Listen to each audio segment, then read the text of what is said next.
Je pense que vous le savez, il y a une école de comédie musicale qui s'est ouverte à Paris. Ça s'appelle l'Académie internationale des comédies musicales, justement. Pas du tout. Il y a tellement de comédies musicales aujourd'hui qu'ils ont décidé d'ouvrir une école spécialement pour former des gens qui vont monter sur scène. Et on y est allé. On a passé une journée avec eux pour savoir comment les choses se passaient. Regardez, c'est une enquête qui est signée Frédéric Maurice. Les comédies musicales font un carton en France depuis une dizaine d'années. Des centaines d'artistes se bousculent dans des productions de plus en plus nombreuses. Ces artistes, il faut bien les trouver, les former et les lancer.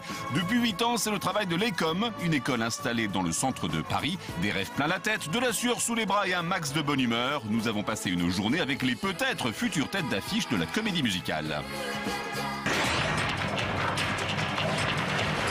Et c'est parti pour le show. L'Académie internationale de la comédie musicale a pour mission de former de jeunes artistes qui se voient un jour briller à Broadway. Chaque année, c'est une centaine d'élèves qui de bon matin viennent se chauffer la voix. Et justement ce matin, l'ambiance était très John Travolta et Olivia Newton-John.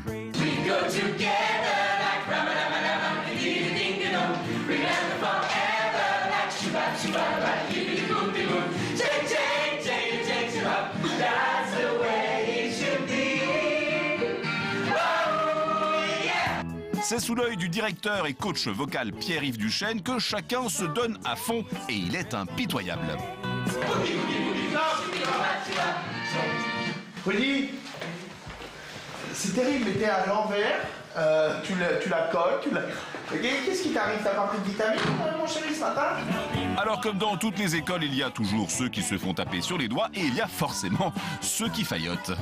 Il est très exigeant, mais il est adorable. Enfin, voilà, c'est quelqu'un qu'on adore, mais qui a ses exigences et ses pics de colère quand il y a quelque chose qui ne va pas, qui ne lui convient pas.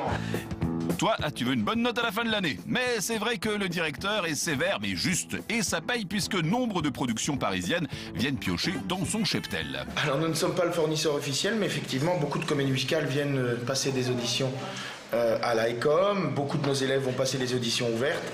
Et je suis assez fier quand même de voir que dans les programmes de grosses comédies musicales, on occupe une très très bonne place. Alors ils sont tous beaux, jeunes, ils en veulent, mais attention, ici on forme des artistes, pas des vedettes de télé-réalité. Et ceux qui voudraient seulement être connus n'y ont pas leur place. D'ailleurs, Pierre-Yves, il ne faut pas trop le chatouiller sur le sujet. Ne venez pas à l'ICOM si votre envie est de devenir une star. Moi je préfère les avoir eux, je préfère en avoir 10, vrai ou pas vrai, que celui qui n'a pas cet état d'esprit-là sorte tout de suite. Bon, on va les laisser répéter, direction la salle de danse. Et oui, parce que la comédie musicale, c'est une discipline complète. Il faut savoir tout faire, et la danse est aussi essentielle que la voix. Là, c'est Ludivine, elle mène à la baguette un véritable bataillon.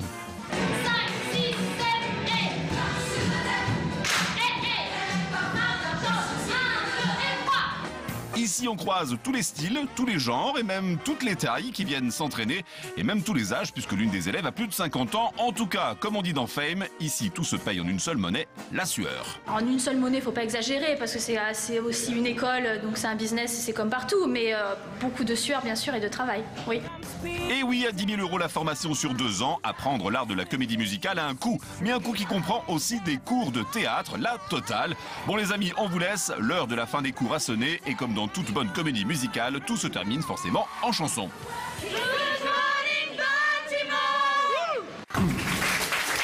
Vous pensez quoi de ce type d'école, tous les deux? Moi, personnellement, j'ai été formé à l'école supérieure du spectacle, donc j'ai fait 3 années d'études c'est un peu pareil, de formation. Ouais, c'était chant, danse, théâtre, et effectivement, on nous formait pas à devenir des stars, mais on nous formait à déjà connaître le métier.